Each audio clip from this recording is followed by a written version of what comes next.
आज शिंदेच्या शिवसेनेमध्ये प्रवेश करतायत। ही थेट दृश्य आपण या ठिकाणी पाहतोय। कार्यक्रमाच्या ठिकाणी आता एकनाथ शिंदे यांच्यासोबत राजन साळवी हे देखील पोहोचलेले आहेत। काही वेळातच हा पक्षप्रवेश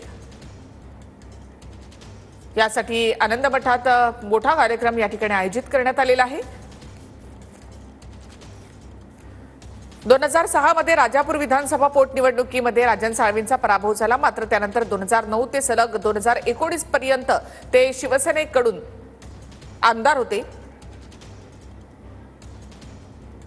राजन साळवी राजापूर विधानसभेचे 3 टर्म आमदार राहिले आहेत। भारतीय विद्यार्थी सेनेपासून राजन साळवींची राजकीय कारकिर्दीला सुरुवात झाली।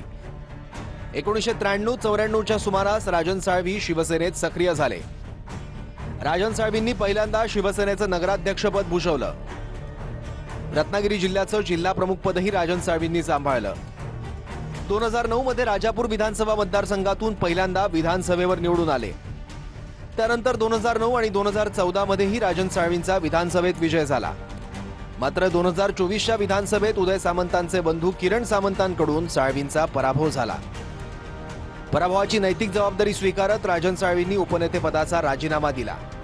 विधानसभेत विनायक राऊतांनी मदत न केल्याचा राजन साळवी यांचा आरोप। अवैध मालमत्ता प्रकरणी एसीबी कडून राजन साळवींच्या घरी छापेमारीही करण्यात आली होती।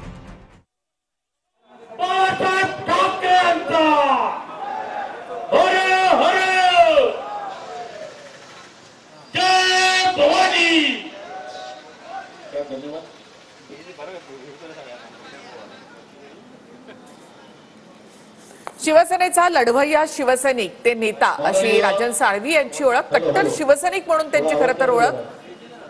शिवसेनेमधल्या फुटीनंतर अनेक जण शिंदेच्या सोबत गेले। मात्र राजन साळवी त्याही वेळेला ठाकरेंकडे राहिले। मात्र यावेळी 2024 मध्ये निवडणुकीत पराभव झाल्यानंतर आता राजन साळवी हे शिंदेच्या शिवसेनेमध्ये प्रवेश करतायत। सभापती पंचायत समिती राजापूर लीला गणेश सभापती पंचायत समिती लांजा शहरात